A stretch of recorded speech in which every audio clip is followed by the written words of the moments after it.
बोलिए आनंद कंद भगवान की जय। सद्गुरुदेव महाराज की जय। जगत जननी श्री माता जी की जय। सभी महान दिव्य भूतियों की जय। सब लोग का स्वागत है इस हमारे साप्ताहिक शुक्रवार वाले जूम के प्रोग्राम पर।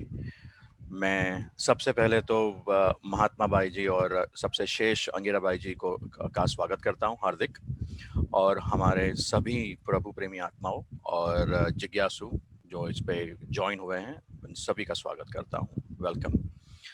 हम लोग हमारा इस प्रोग्राम का आगमन करेंगे मधुर गुरु वंदना से। उसके लिए हमारे खुद के आकाश भाई इस प्रोग्राम का आगाज करेंगे। आकाश भाई। आनंद कंद भगवान की जय। गुरुर्ब्रह्मा गुरुर्विष्णु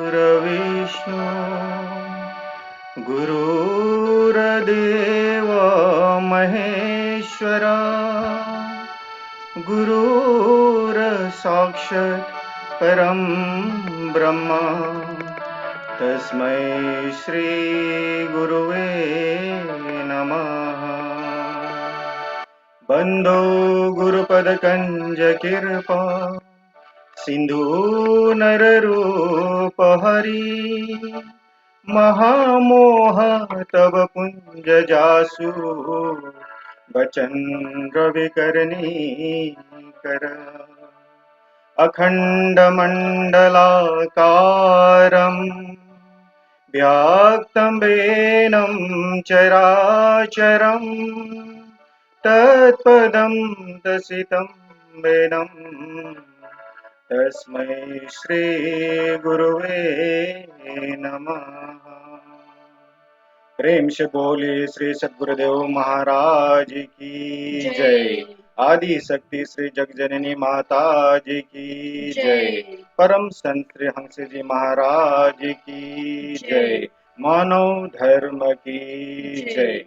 गुरु चरण कमल बलिहारी रे, चरण कमल बलिहारी रे, मेरे मन की दुविधा तारी रे, मेरे मन की दुविधा तारी रे। गुरु चरण कमल बलिहारी रे, प्रभु चरण कमल बलिहारी रे। भव सागर में नीर पार, भव सागर में नीर अपार, डूब रहा नहीं मिले किनारा, डूब रहा नहीं मिले किनारा, पल में लिया उबारी रे, प्रभु पल में लिया उबारी रे। गुरु चरण कमल बलिहारी रे, प्रभु चरण कमल बलिहारी रे।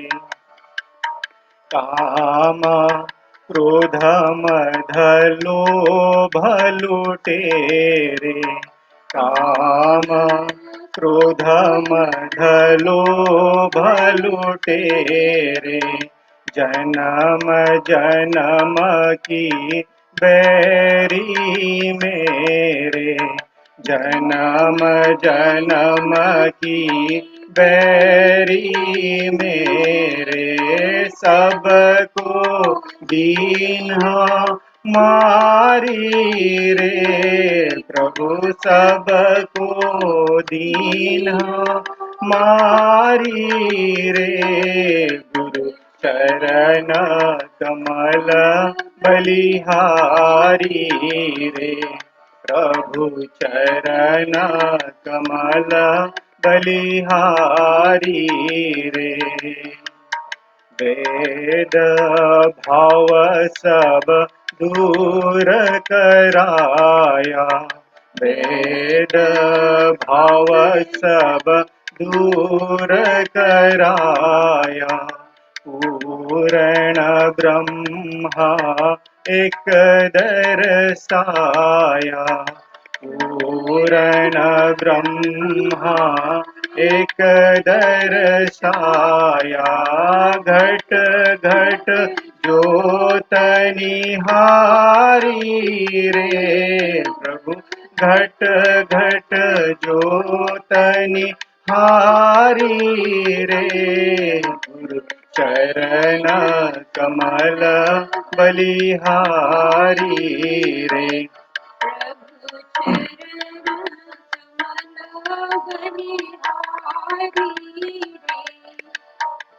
योग योगत गुरुदेव बताई, योग योगत गुरुदेव बताई, ब्रह्मा नंद शांति मन आई, ब्रह्मा नंद शांति मन आई, मानुष देह सुधारी रे, प्रभु मानुष देह सुधारी रे, गुरु चरण कमल बलिहारी रे, प्रभु चरण कमल बलिहारी रे।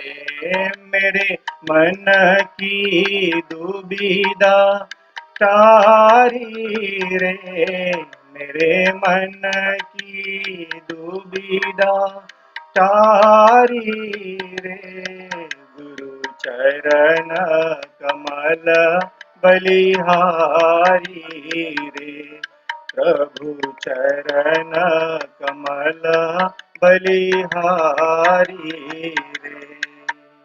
प्रेम से बोलिए श्री सद्गुरुदेव महाराज की जय। आनंद कंद भगवान की जय। आनंद कंद भगवान की जय। आकाश जी को इतना मधुर आगाज करने के लिए बहुत बहुत शुक्रिया। अभी एक भजन प्रस्तुत करेंगे मिलिंद मांके जी, हमारे पड़ोसी है शारजा से, वो आज का भजन प्रस्तुत करेंगे। मिलिंद जी। नमस्कार। मैं एक भजन प्रस्तुत कर रहा हूँ।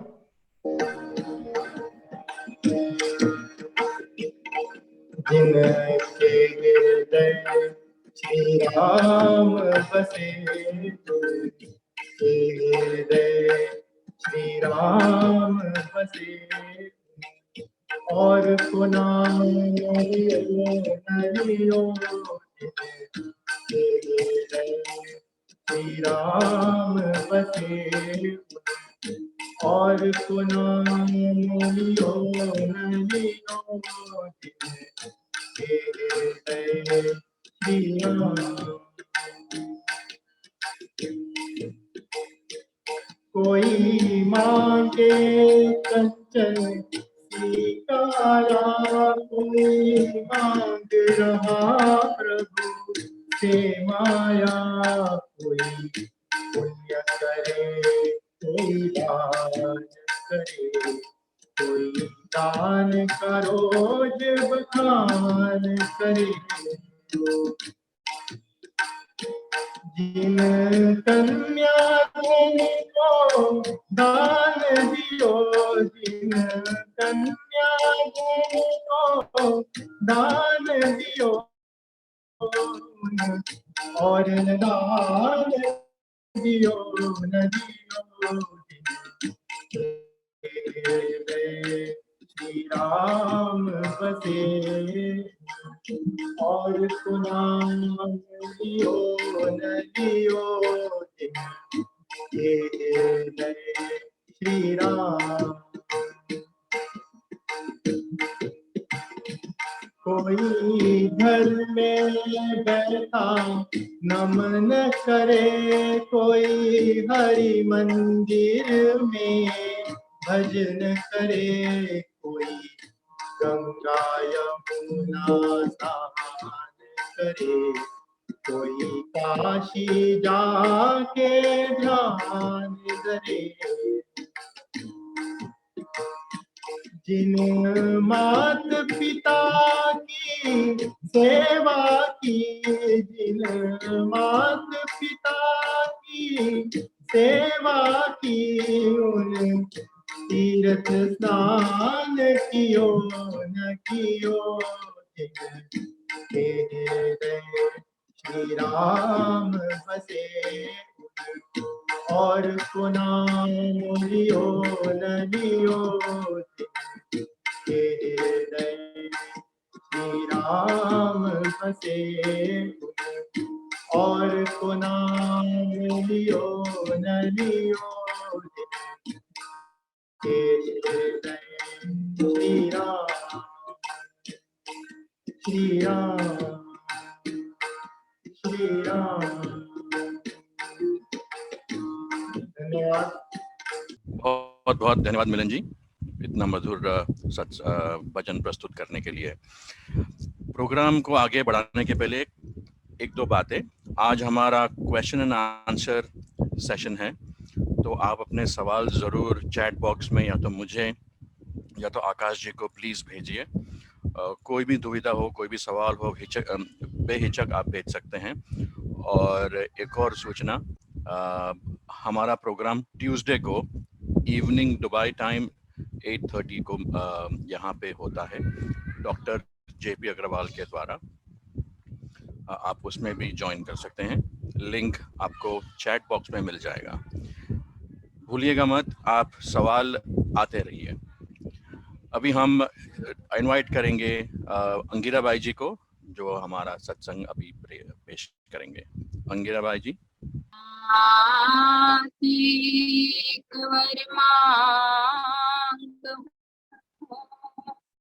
कर कृपा मोहि देहु, जन्म जन्म प्रभु पद कमल,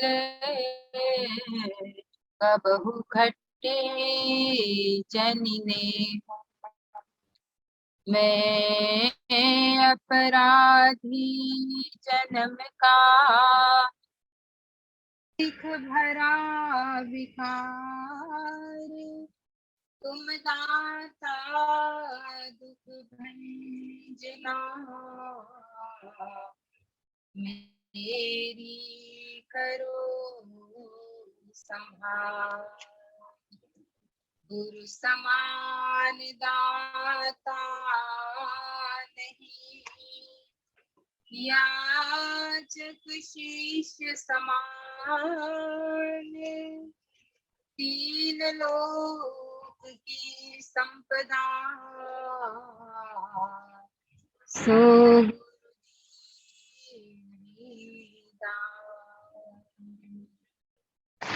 बोली श्री सद्गुरुदेव महाराज की जय।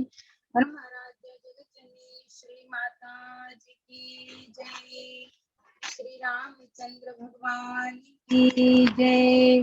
और महापति महादेव की जय। सत्य सनातन। बोली श्री सद्गुरुदेव महाराज की जय। प्रेमी सज्जनों, आदरणीय माताओं तथा बहनों, सबसे पहले तो हमारे प्रकाश भाई को, आकाश भाई को बहुत बहुत धन्यवाद।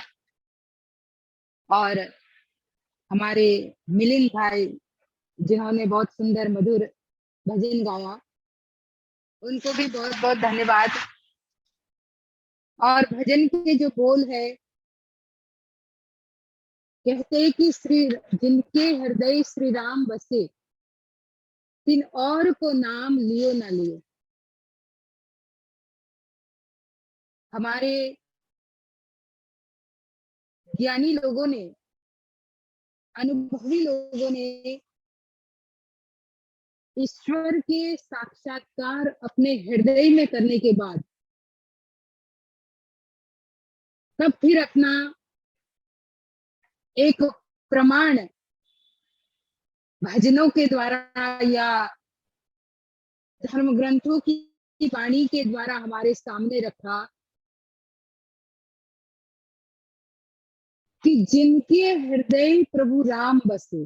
अब खाली इतनी ही बात, इतना छोटा सा ही जो पहली पंक्ति का आधा हिस्सा है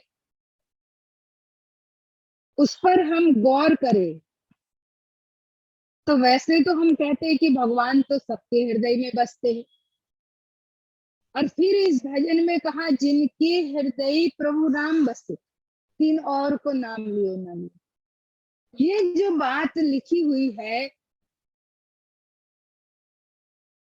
जो भी अनुभवी संत ने भजन के द्वारा हमें समझाना चाहा कि हृदय में प्रभु राम का बसना जरूरी है। अब वैसे तो बस रहे हैं, वैसे हम कहते सब घट मेरा साइया, सुनी सेज ना कोई, बलिहारी वा घट की जाघट प्रगट हो। परमात्मा सबके हृदय में है, सबके घट में है, लेकिन वहां पर वही एग्जाम्पल फिट होता है कि जैसे दूध में मक्खन है, पर जब तक उसे दूध से मक्खन अलग करने की प्रोसेस न की जाए तब तक हम मक्खन प्राप्त नहीं कर पाएंगे, और उस प्रोसेस को हमें सीखना होगा। दूध से दही बनाना होगा, दही को हमें मथना होगा, और तब मथने के बाद हमें मक्खन मिलेगा। इसी तरह से परमात्मा भी हम सब के हृदय में है, हम सब के घट मंदिर में विराजमान है, लेकिन ज्ञानी लोगों ने कहा है तो सभी हृदय में, हर जगह मौजूद है, लेकिन नजर आता नहीं, ज्ञान चक्षु के बिना कोई उसे पाता नहीं। है तो वो सब जगह और हर घट में।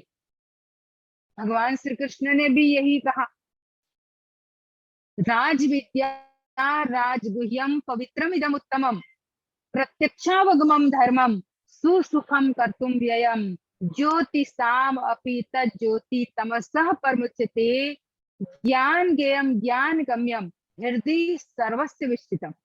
सभी के हृदय में मैं विराजमान हूँ, सभी के हृदय में मैं रहता हूँ।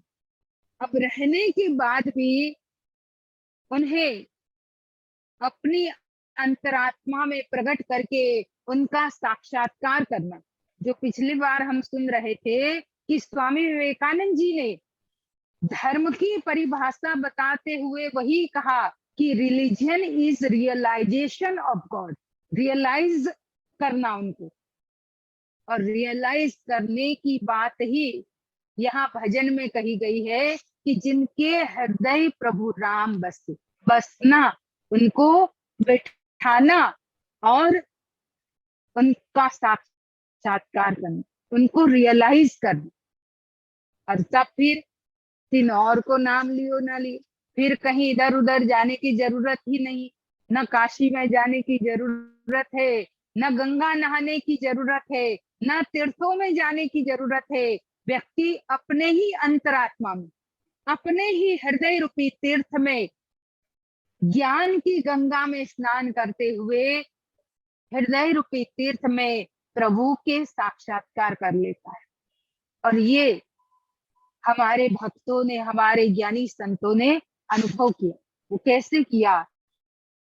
तो आत्मज्ञान के द्वारा। भगवान श्री कृष्ण ने जब आत्म तत्व का, आत्मज्ञान का अनुभव अर्जुन को कराया, पहले तो अर्जुन भी दिशाहीन की तरह युद्ध के मैदान में, उसे अपने डायरेक्शन का पता नहीं था, उसे अपनी दिशा का पता नहीं था कि किस दिशा में जाऊं। लेकिन भगवान ने कोई बाहर की दिशा ना बताते हुए उन्हें अंतर जगत की दिशा बताई। भगवान ने उन्हें हृदय जगत में जाने का, अंतरात्मा के उस परम सत्य के तरफ उन्हें जाने की तरफ डायरेक्ट किया। प्रभु ने अंतरात्मा में ले जाने के लिए, हृदय में जाने के लिए कहा कि हे अर्जुन, मैं सबके हृदय में विराजमान हूं, मैं सबकी अंतरात्मा में विराजमान हूं। पर सब में भगवान ने जब अर्जुन को सब में बताने के साथ साथ अर्जुन के हृदय में जब उस दिव्य तत्व, उस परमात्मा के स्वरूप को प्रकट किया, जिसके लिए हमारे ज्ञानी लोगों ने कहा, घट में है सूझे नहीं, लानत ऐसी जिंद, तुलसी यह संसार को भयो मोतियाबिंद। संत तुलसी जी कहते हैं कि वो जीव मोतियाबिंद का रोगी है। जैसे कैटरेक्ट हो जाता है आंखों में, मोतियाबिंद हो जाता है, तो व्यक्ति को अपने पास वाली चीज भी अच्छे से दिखाई नहीं देती, उसे सब ब्लड ब्लड दिखता है, बाहर जितना भी कुछ देखता है उसे क्लियर नहीं दिखता। पर जैसे ही कैटरेक्ट पक जाता है, उसे डॉक्टर लोग निकाल देते हैं और तब उसे फिर से सही सही क्लियर दिखने लगता है। इसी तरह से तुलसी जी ने यही एग्जाम्पल देते हुए कहा कि सब घट में मेरे प्रभु रहते हैं, घट में है तुझे नहीं, है तो घट में ही, पर उन्हें बसाने की जरूरत, उनको वहां बिठाने की जरूरत है। जैसे मंदिर में मूर्ति की प्राण प्रतिष्ठा की जाती है, बिना प्राण प्रतिष्ठा के मूर्ति की पूजा नहीं होती। मंदिर में आप लोगों ने, सभी लोगों ने देखा होगा और सभी लोग इस रिचुअल को जानते हैं कि कहीं भी मंदिर की स्थापना होती है तो मंदिर की स्थापना के बाद मूर्ति की प्राण प्रतिष्ठा का एक उत्सव रखा जाता है, जहां पंडित जी अपने मंत्रोच्चार के द्वारा मूर्ति में प्राण डालते हैं और एक बार मूर्ति की प्राण प्रतिष्ठा हुई तब जाकर के उन्हें, उनकी हम पूजा करते हैं। बिना प्राण प्रतिष्ठा के मूर्ति वही है, लेकिन मंदिर के बाहर रहती है, वहीं पर कारीगर उसे बना रहा है, वहीं पर तराश रहा है, हम उन्हें प्रणाम नहीं करते, हम वहां फूल अक्षत नहीं चढ़ाते। कितनी दुकानों में मूर्तियां बिकती है, गणेश जी की मूर्ति, श्री कृष्ण भगवान की मूर्ति, राम जी की मूर्ति बिकती है, पर हम दुकानों में जाकर के सब जगह फूल नहीं चढ़ाते।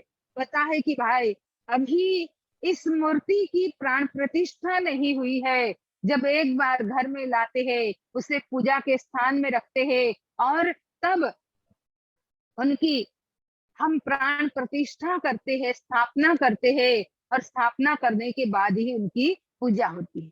इसी तरह से हमारा जो हृदय है वो भी मंदिर है। इस हृदय रूपी मंदिर में प्रभु की, राम की, उस सनातन ईश्वर परमात्मा, उस ब्रह्म की जो निर्गुण रूप में हमारे अंदर समाये हुए हैं, वही निर्गुण रूप परमात्मा की मूर्त इस मंदिर में सद्गुरु आत्मज्ञान रूपी महामंत्र से उसे प्रतिष्ठित करते हैं। और आत्मज्ञान रूपी जो महामंत्र है, जब सद्गुरु के द्वारा हृदय में प्रभु की मूर्ति की प्राण प्रतिष्ठा की जाती है और तब उसी हृदय में परमात्मा बसने लग जाते हैं। उसी हृदय में निर्गुण रूप में प्रभु बसते हैं और ऐसे हृदय की बलिहारी बताए कि बलिहारी व घट की जाघट प्रगट हो। हमारे ज्ञानी लोग कहते हैं तो हमें भी अपने अंदर उस प्रभु को बिठाने की जरूरत है, उस परमात्मा को बसाने की जरूरत है कि जिनको बसाने के बाद फिर और को नाम लियो ना लियो फिर कहीं, क्योंकि जब समुंदर को नदी मिल जाती है तो उसकी दौड़ फिर समाप्त हो जाती है। जब तक नदी समुंदर को नहीं मिलती तब तक वो बहती रहती है, आवाज भी करती रहती है, कल कल कल कल आवाज करती रहती है। लेकिन जैसे ही समुंदर को मिल जाती है वो अपने नाम को भी समुंदर को समर्पित कर देती है, अपनी उस कलकल को भी समुंदर को समर्पित कर देती है। उन्हें पता है कि यही मेरा डेस्टिनेशन है, यही मेरा अल्टीमेट टारगेट है।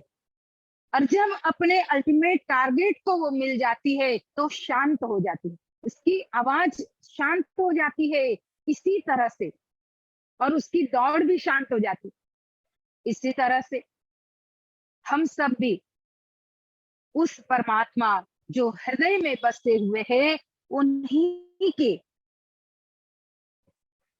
अंश है, हम सब उन्हीं के पार्टिकल है। और जब ये पार्टिकल उस परम सत्ता से, उस परम प्रभु जो बसे हुए हैं उनके साथ मिल जाता है, इंडिविजुअल सोल जब सुप्रीम सोल से मिल जाता है तो स्वतः ही इंडिविजुअल सोल की जो बाह्य दुनिया में ईश्वर को खोजने की या शांति को पाने की जो दौड़ रहती है वो शांत हो जाती है, स्वतः ही वो अपने में संतुष्ट हो जाता है। जी, फिर उसे जैसे मीराबाई कहती है कि न गोकुल जाऊं न मथुरा जाऊं, अपने ही घट के तीरथ में मैं मलमल नहाऊं। मुझे फिर इधर उधर कहीं जाने की जरूरत नहीं, मेरे प्रभु मेरे हृदय बसत है। उन्होंने अनेकों ऐसे भजन बनाए और अनेकों भजन में इस बात को कहा कि प्रीतम को पतिया लिखो जो बसे परदेश, तन में मन में नैनन में वाको क्या संदेश। सबके पिया परदेश बसत है, लिख लिख भेजे पाती, मेरे पिया मेरे हृदय बसत है, ना कहूं आती ना जाती, मैं तो गोविंद के रंग राती।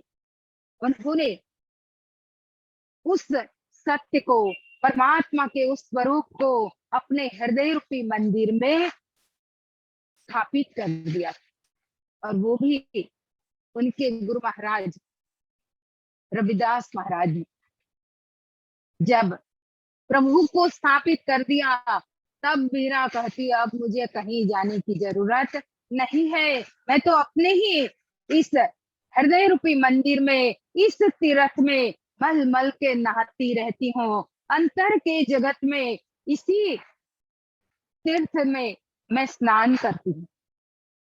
यही हमें भी अपने जीवन में जानने की जरूरत है कि कैसे अंदर जाया जाए। बाहर तो बहुत दौड़ते हैं, हमेशा बाहर भागते रहते हैं, हमेशा बाहर दौड़ते रहते हैं। हमारी दौड़ बाह्य जगत में इतनी ज्यादा हो गई है कि व्यक्ति, अगर किसी ने कहा कि भाई यहाँ जाएगा तो तुझे ये ज्ञान मिल जाएगा, यहाँ जाएगा तुझे ये मिल जाएगा, और हम बिना सोचे समझे दौड़ते रहते, क्योंकि थोड़ी अवेयरनेस तो है कि अपने को जानना है।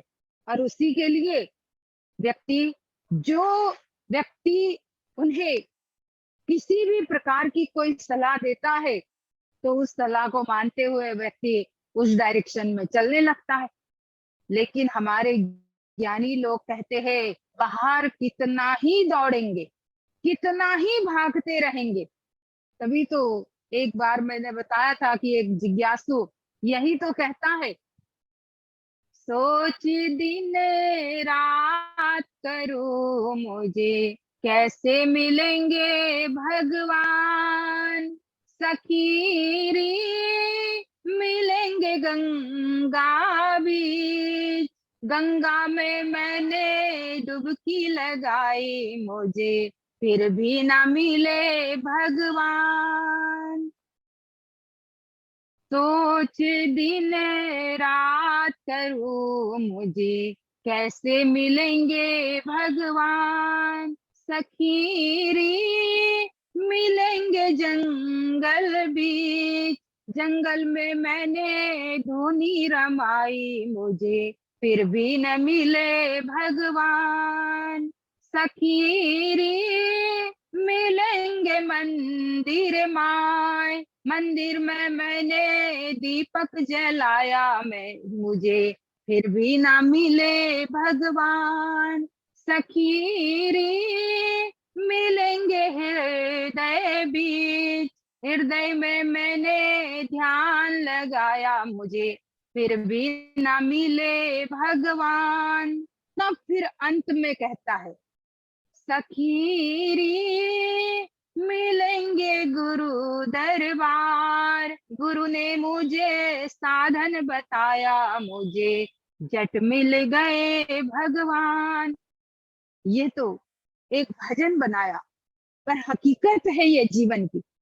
हमारे स्पिरिचुअल जर्नी के लिए ये एक सत्य है कि व्यक्ति बाहर खूब दौड़ता है।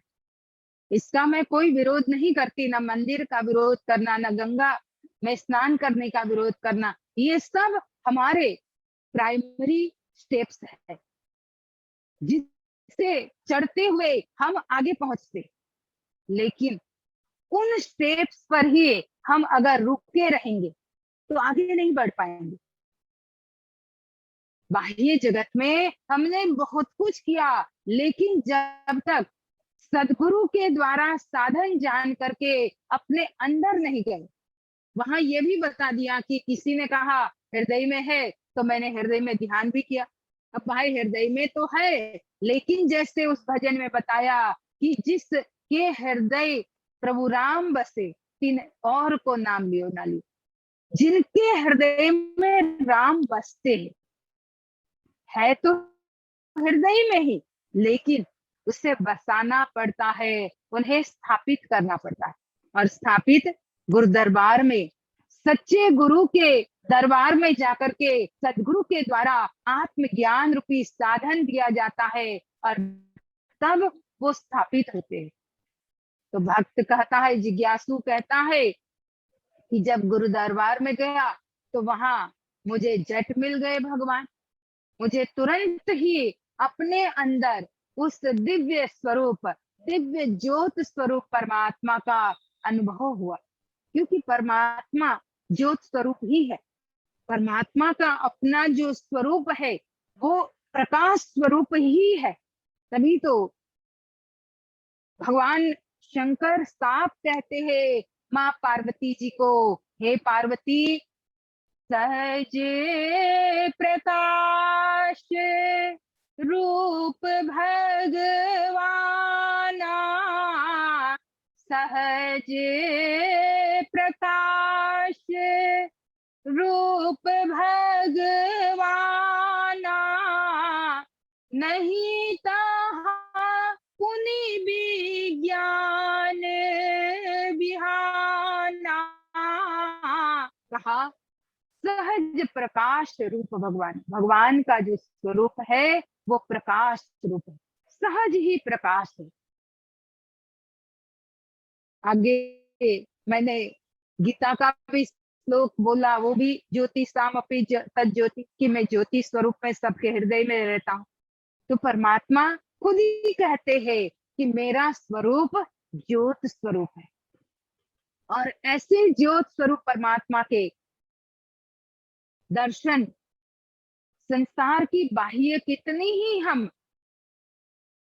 और एक्टिविटीज कर ले, यहाँ तो भगवान शंकर ने साफ कहा माँ पार्वती जी को, नहीं तहाँ पुनि विज्ञान बिहाना। वहां विज्ञान की सुबह की भी जरूरत नहीं है। बिहान माने सुबह सवेरा। उस प्रकाश स्वरूप परमात्मा के आगे विज्ञान की सुबह की भी जरूरत नहीं है, क्योंकि वह अंतर जगत में जो प्रकाश है वहां हमेशा ही सुबह है, वहां हमेशा ही सूर्योदय है। तो ऐसे स्वरूप को हृदय में प्राप्त करने के लिए गुरु दरबार में जाकर के सदगुरु के द्वारा साधन जानने की जरूरत है।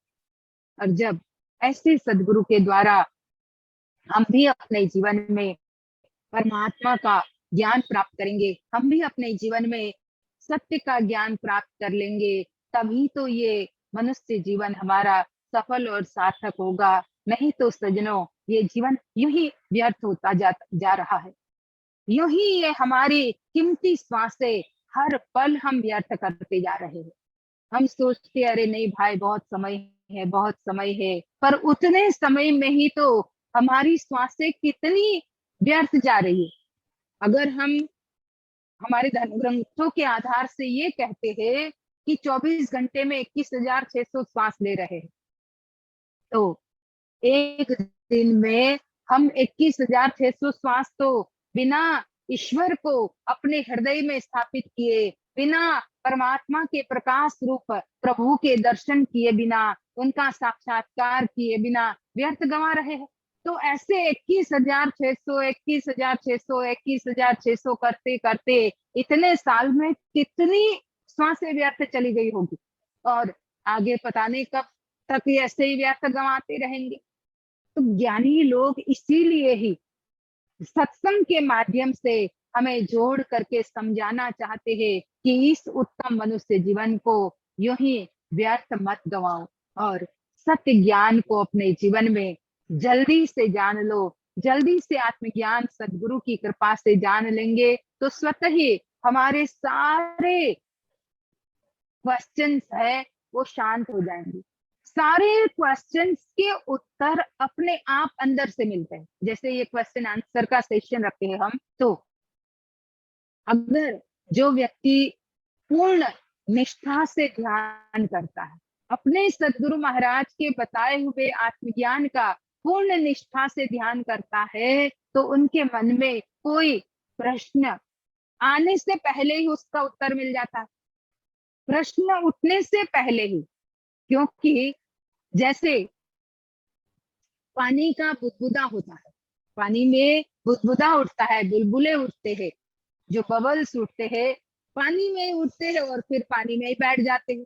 इसी तरह सदगुरु की कृपा के द्वारा, सदगुरु का ज्ञान के ध्यान के द्वारा हमारे मन में भी अनेक प्रश्नों के बबल्स उठते हैं, लेकिन ध्यान के द्वारा वही बबल्स फिर इसी मन के द्वारा शांत हो जाते, वहीं पे उससे उत्तर मिल जाता।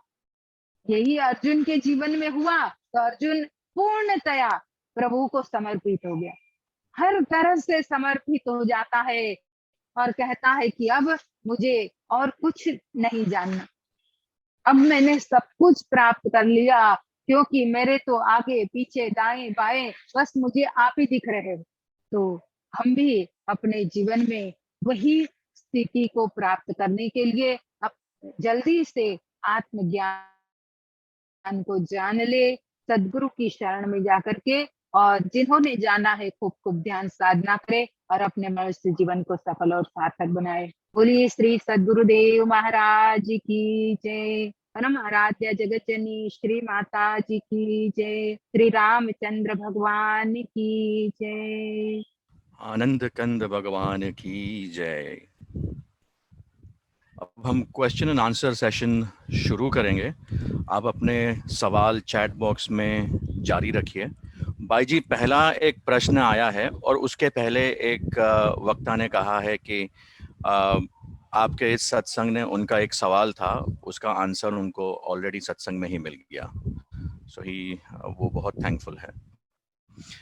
पहला एक सवाल मेरे पास आया है कि संसार में दुख है और परमात्मा में आनंद है, ये जानते हुए फिर भी हमारा मन संसार से ही सुख चाहता है, ऐसा क्यों? असल में यही तो हमारे मन की स्थिति है। मन को कंट्रोल इसीलिए करना है कि जानते हुए भी कि संसार में दुख है और अंतरात्मा में ही आनंद है, परमात्मा में ही आनंद है। उनका नाम ही आनंद कंद या सच्चिदानंद, वहां भी आनंद जुड़ा हुआ है। आनंद वहीं पे है, पर फिर भी बार बार हमारा मन संसार की तरफ जाता है।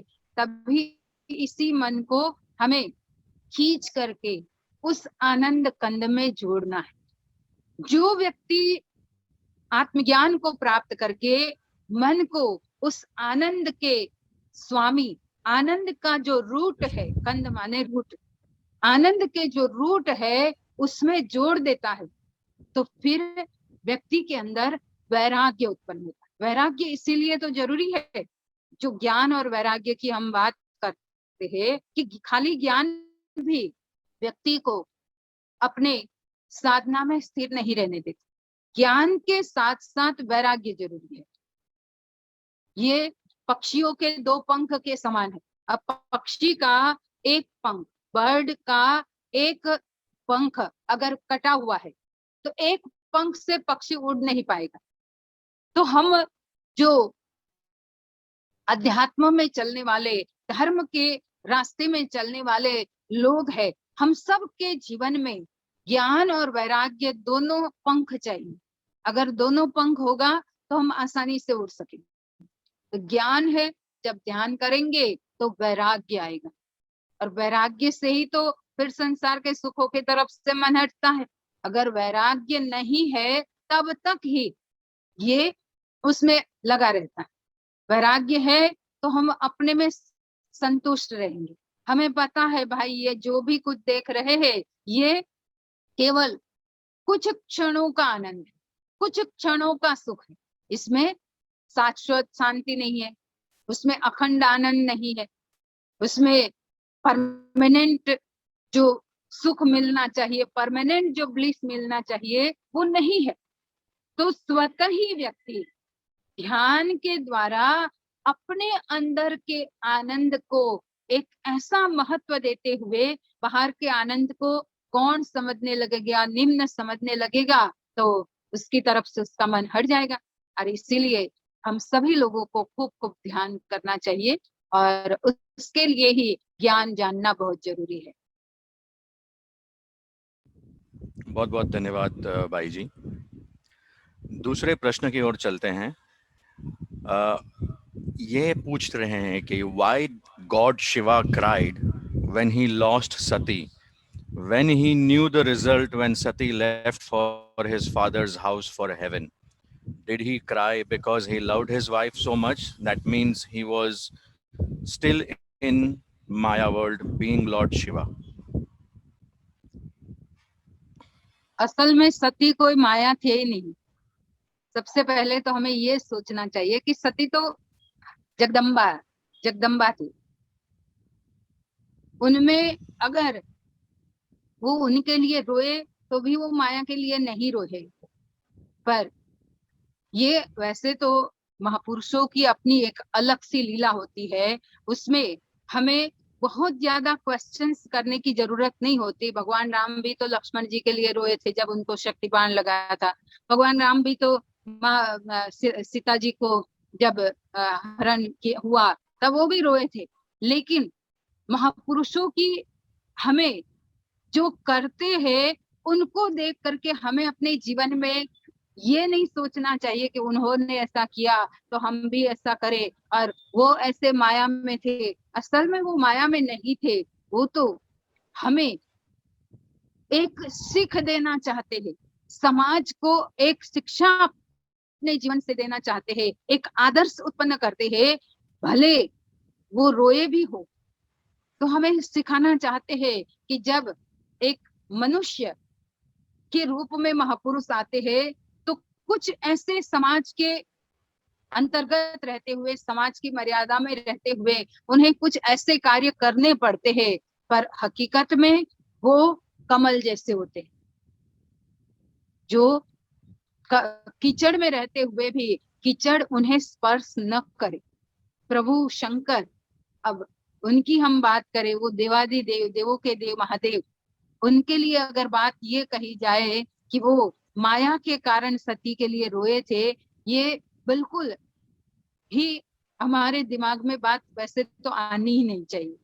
भगवान शंकर शमशान में रहने वाले, हमेशा भस्म अपने शरीर पर लगाने वाले, जिनको जबरदस्ती बार बार देवताओं ने, ब्रह्मा विष्णु ने बार बार अपने ध्यान से भंग करके सती के साथ या पार्वती जी के साथ भी विवाह के लिए उनको रेडी किया।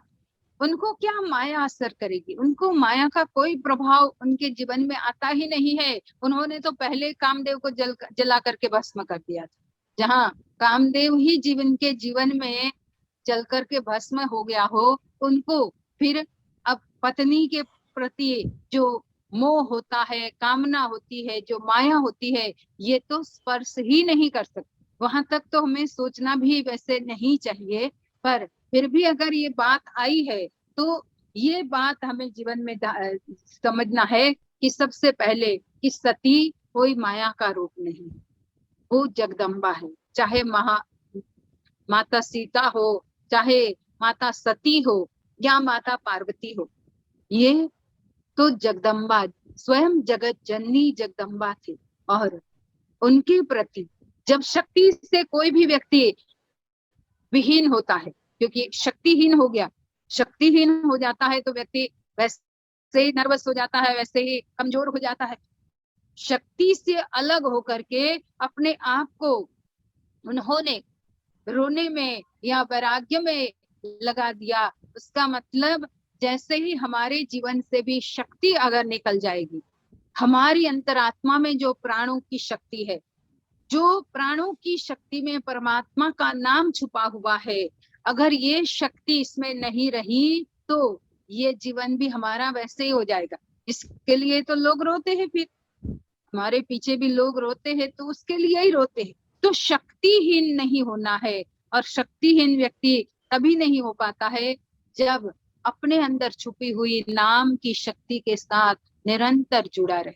और इसीलिए हमें, वैसे तो महापुरुषों ने जो किया उनके बारे में बहुत ज्यादा नहीं हमें बहुत चर्चा करनी चाहिए। कबीरदास जी यही तो कहते हैं कि कबीर का गाया जो कोई गावे, 3 लोक में भटका खावे। कबीर का गाया जो कोई बुझे, 3 लोक की ताको सुधी। ज्ञानियों के जो उन्होंने किया और जो उन्होंने गाया, उनको हम गाते रहेंगे तो हम संसार में 3 लोकों में भटकते ही रहेंगे। लेकिन उन्होंने जो गाया या उन्होंने किया, उसको अपने जीवन में धारण करेंगे। अब यही बात हमें याद रहती है कि वो रोए, पर हमें और भी तो कितनी ऐसी बातें, इतने ऐसे भगवान शिव जी के प्रसंग है जहाँ वो पूरे ही मोह से मुक्त होकर के शादी करके आए, विवाह करके आए, तब भी वो तप करने चले गए, ध्यान करने चले गए थे। वो तो बार बार देवताओं के जगाने से तारकासुर का आतंक बढ़ गया, तो बार बार तारकासुर की बात लेते हुए देवता लोग आए, उनको जगाए। तो ये बात हम क्यों भूल जाते कि विवाह करने के बाद भी वो तो साधना में ही मस्त थे, वो तो ध्यान में ही मस्त थे। उन्हें तो उसमें से जगाया जाता था देवताओं की तरफ से। तो हमें ये सब बातें अपने जीवन में धारण करनी चाहिए। वही कबीरदास जी ने कहा, कबीर का गाया जो कोई बूझे, 3 लोक की ताको। उनका गाया हुआ, उनका किया हुआ अगर अपने जीवन में समझ लेंगे सही तरीके से, तब फिर 3 लोक की सब कुछ हमें सुनने लग जाएगी। सत्य जैसा है वैसा हमें दिखाई देने लग जाएगा। तो ये बहुत जरूरी है।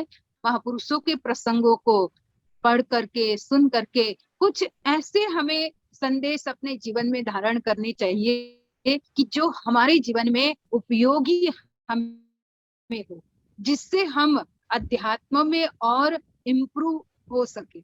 और अगर ये हम देखे तो चाहे प्रभु राम का जीवन, प्रभु श्री कृष्ण का जीवन, प्रभु शंकर का जीवन, चाहे और भी संत ज्ञानियों का जीवन है, बहुत कुछ हम ले सकते हैं। पर ये हमारे ऊपर डिपेंड करता है कि हम किस तरह से, कौन सी दृष्टि से उनके तरफ से संदेश को ग्रहण करते हैं। जी, बहुत बहुत धन्यवाद भाई जी। तीसरा प्रश्न है कि गीता में भगवान खुद ऐलान करते हैं कि यदा यदा ही धर्मस्य ग्लानिर्भवति भारत अभ्युत्थानम धर्मस्य तदात्मानं सृजनम् अधम। वो कहते हैं कि वो पूछ रहे हैं कि वाई अ न्यू अवतार of God comes on earth only after everything is destroyed on earth. पहले बचाने के लिए क्यों नहीं, या तो उसे प्रिवेंट करने के लिए क्यों नहीं? पहले ही आते हैं, डिस्ट्रॉय हो गया ऐसा नहीं है। जैसे भगवान श्री कृष्ण भी आए तो अभी कंस की शुरुआत की, आतंक की, कंस के आतंक की शुरुआत हुई और भगवान श्री कृष्ण प्रकट हुए। और उनका प्रकट होना और कब प्रकट होना वो खुद ही तय करते हैं। उनको पता है कि जैसे अभी हम बहुत लोग कहते हैं कि घोर कलयुग है, घोर कलयुग है। अब शास्त्रों में तो ये लिखा हुआ है कि अभी कलयुग की शुरुआत ही है, अभी तो बहुत कुछ आगे आने का है। तो उसका मतलब उनको पता है कि कब वैसा समय आ रहा है, कब ज्यादा कैलेमिटी हो रही है संसार में, कब ज्यादा हानि हो रही है। तो ये महापुरुष खुद तय करते हैं और उन्हें पता रहता है। जैसे कंस के आतंक अभी शुरू हुआ था तो भगवान श्री कृष्ण प्रकट हुए। रावण भी, वैसे तो रावण का तो आतंक था ही, लेकिन जब तक भक्तों की अंतरात्मा से पुकार न हो तब तक भगवान भी कहते कि, क्योंकि भगवान भी सुनना चाहते भक्तों की पुकार। अब जब धरती माता जैसे ही अपनी पुकार लेकर के अपना संताप सुनाने के लिए भगवान के पास गई तो भगवान तुरंत ही कह दिया कि अब मेरा समय हो गया, अब मैं जरूर प्रकट होऊंगा और मैं आऊंगा। तो वो भक्तों की तरफ से वो आवाज सुनना चाहते, भक्तों की तरफ से भक्तों की प्रार्थना सुनना चाहते हैं कि भक्तों के अंदर भी मेरे प्रति कितना विश्वास है। असल में तो हानि की, ये तो मैंने बहुत बार बात की है कि भगवान कोई खाली दुष्टों को मारने के लिए ही थोड़ी आते। उनका मेन मकसद तो ये होता है कि भक्तों को आनंद दे, भक्तों को वो सत्य का ज्ञान दे करके अपनी लीलाओं से भक्तों को आनंद दे, इसलिए आते। और ये तभी होता है जब भक्त खुद ही उनको पुकारते। तो ये हमारे ऊपर ही है कि हम उन्हें कब बुलाना चाहते। वो तो जब भी बुलाओ तब हाजिर है। तभी तो कहते कि बस बुलाने की देर होती है। कौन कहता है भगवान आते नहीं, तो मीरा के जैसे बुलाते नहीं। अगर हम वैसे बुलाए तो जब बुलाए तब हमारे लिए परमात्मा प्रकट हो जाते हैं। तो ये बात हमारे ऊपर, भक्तों के ऊपर डिपेंड करती है कि उनको हम कब प्रकट करवाना चाहते हैं। अगर हमारी आत्मा की पुकार बहुत मजबूत है तो वो कभी भी, अगर कुछ भी हानि नहीं है तब भी वो आते हैं, और अगर हानि है तब भी वो आते हैं। पर हम कैसे बुलाते हैं और कब बुलाते हैं ये हम पर निर्भर करता है।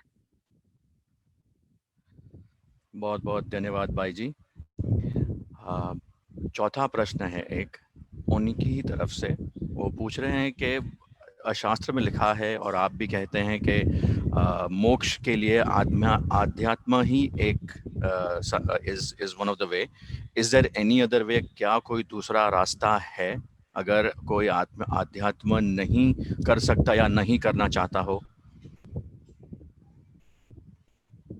सबसे पहले तो ये हमें जानना है कि अध्यात्म है क्या। अब अध्यात्म की हमें परिभाषा समझ में आ जाए तो ऐसा कोई नहीं होगा जो नहीं करना चाहेगा, उस रास्ते पे नहीं चलना चाहेगा। क्योंकि अध्यात्म कोई ऐसी वस्तु नहीं है कि जो मेरे हाथ में है और मैं आपको आपके हाथ में दे देती हूँ। अध्यात्म हम सबके हृदय में है, खाली उससे समझने की जरूरत होती है। और वैसे अगर देखा जाए तो हम धर्म ग्रंथों की बात ले तो रामायण में ये बात लिखी हुई है कि व्यक्ति कितना भी करे, कलिमल ग्रसे धर्म सब, लुप्त भय सब ग्रंथ, दम्भे निजमति कल्प कर, प्रगट किन बहुपंथ। कलयुग में तो इतने ज्यादा पंथ ये सब हो रहा है और इतना ज्यादा ज्यादा हो रहा है, उसमें अगर बाहर निकलना है, इसमें से बाहर निकलना चाहते हो, तो कहते हैं कि केवल प्रभु के ज्ञान को जान करके ही, आत्मज्ञान को जान करके ही उसमें से आप बाहर निकल सकते हो। भले चाहे और कितना भी करो, कितना ही आप धर्म कर्म कर लेते हो, क्योंकि ये सब इंद्रियों के आधार से किए जाते हैं। और अध्यात्म जो है वो सीधा हमारे आत्मा, अध्यात्म अगर इंग्लिश शब्द ले तो स्पिरिचुअलिटी, जी। तो वो सीधा हमारे आत्मा के ऊपर होता है, वहां कोई इंद्रियों की बात नहीं है।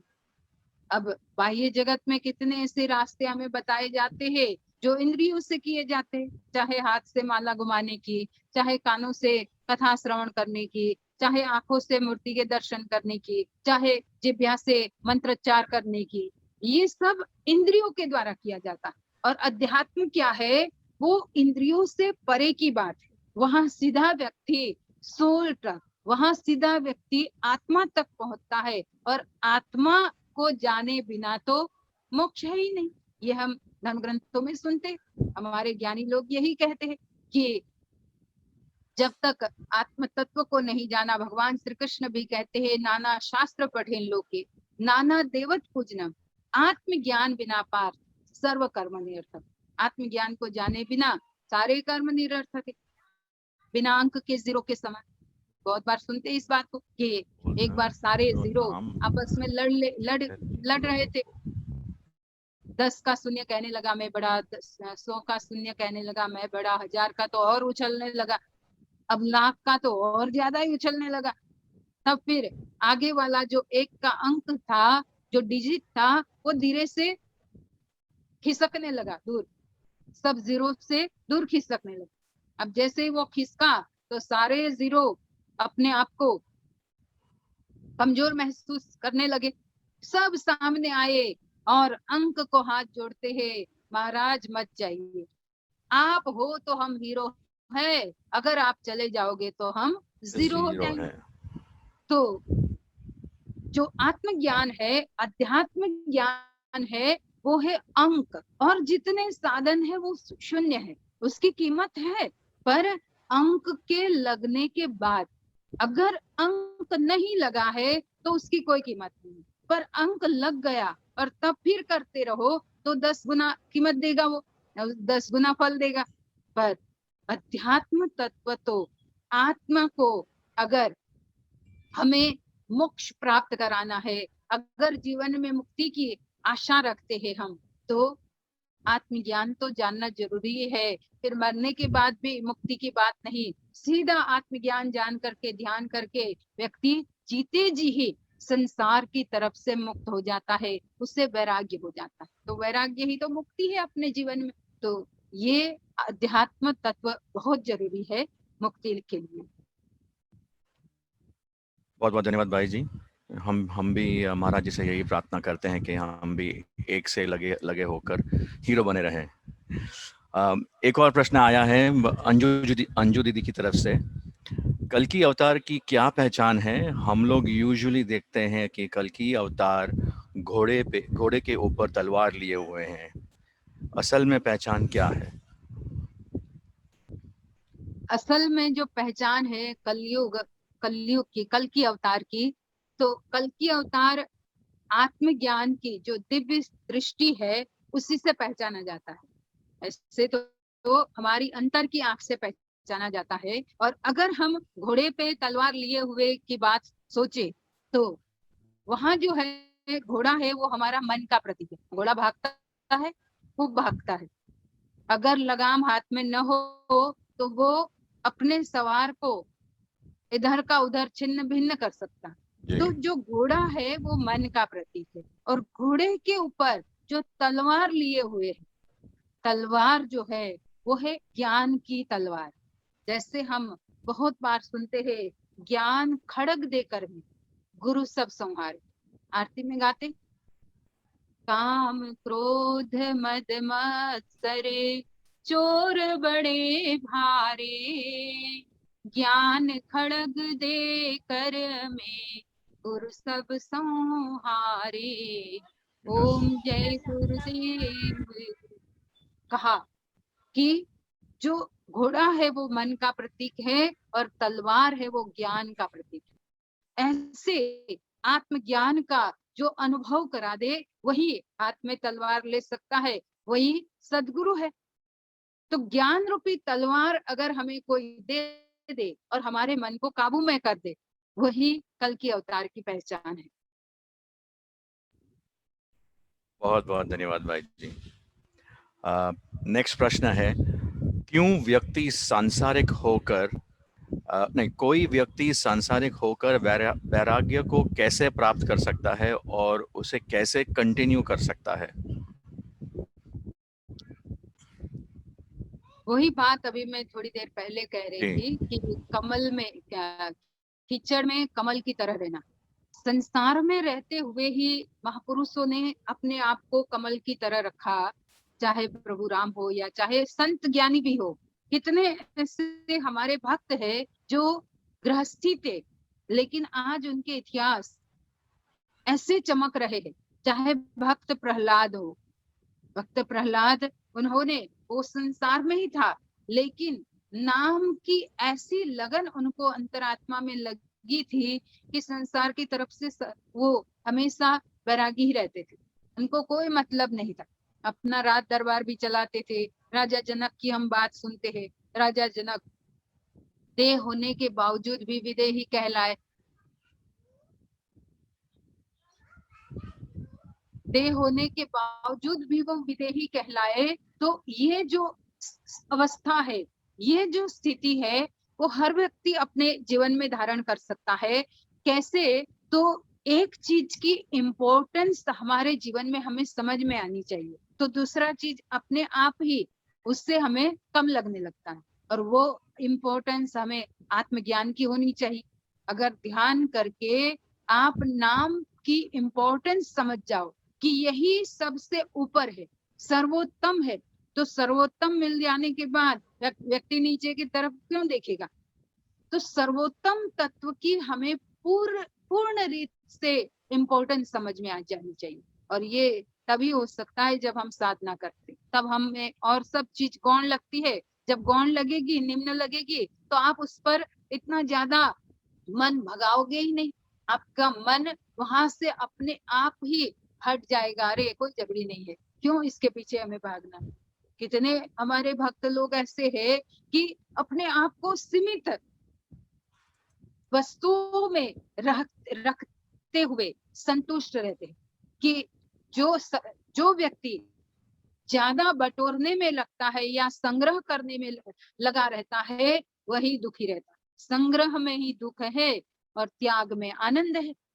ये बात जब समझ में आ जाए ध्यान करके नाम की इम्पोर्टेंस, तब फिर व्यक्ति त्याग में ही आनंद मानता है और तब वैरागी हमेशा रह सकता है।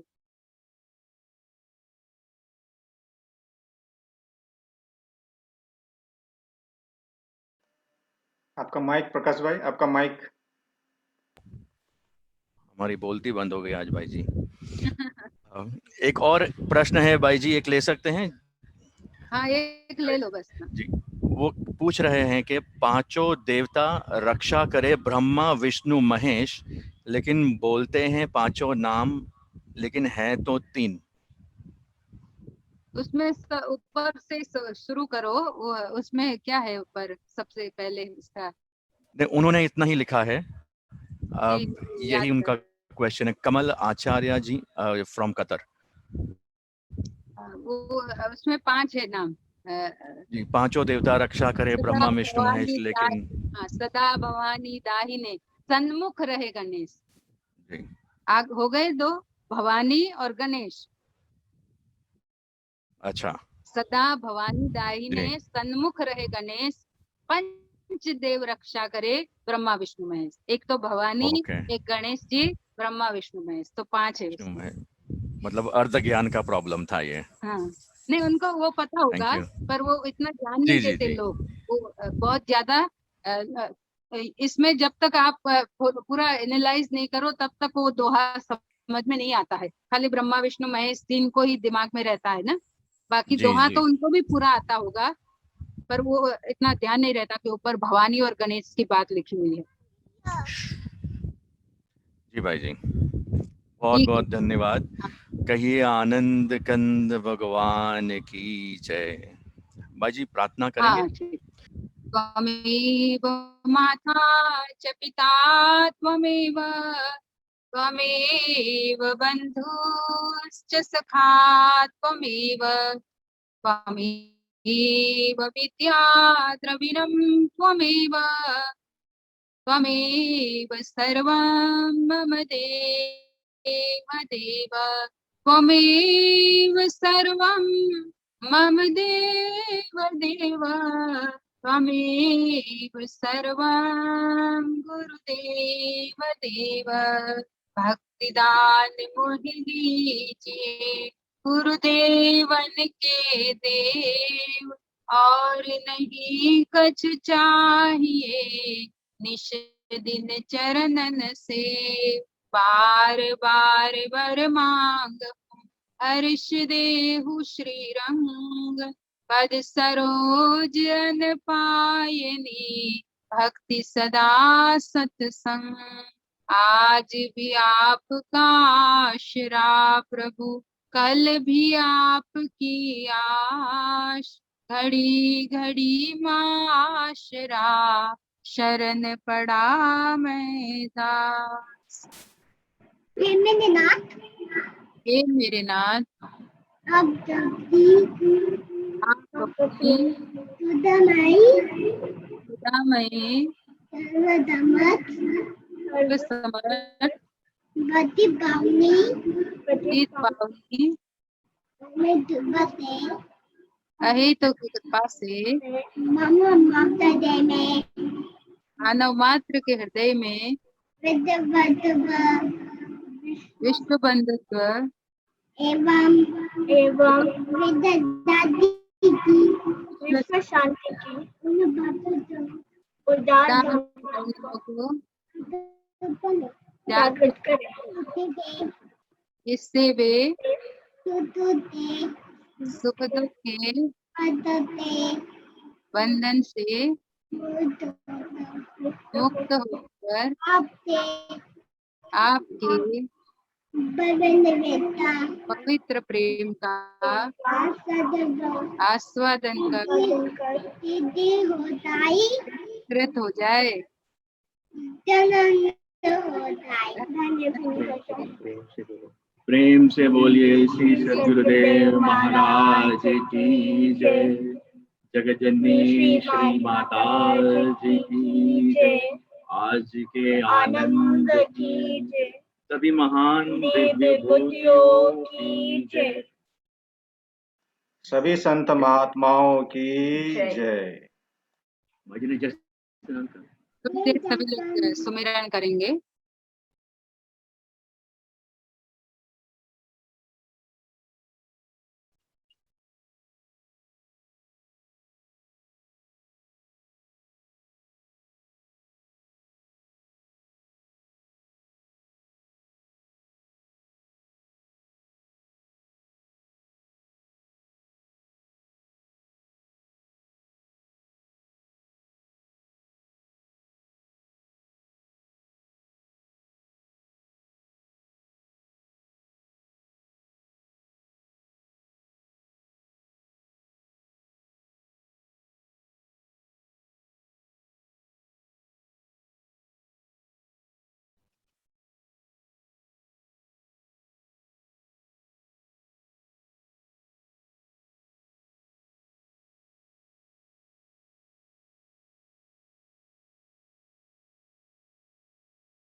बोलिए आनंद कंद भगवान की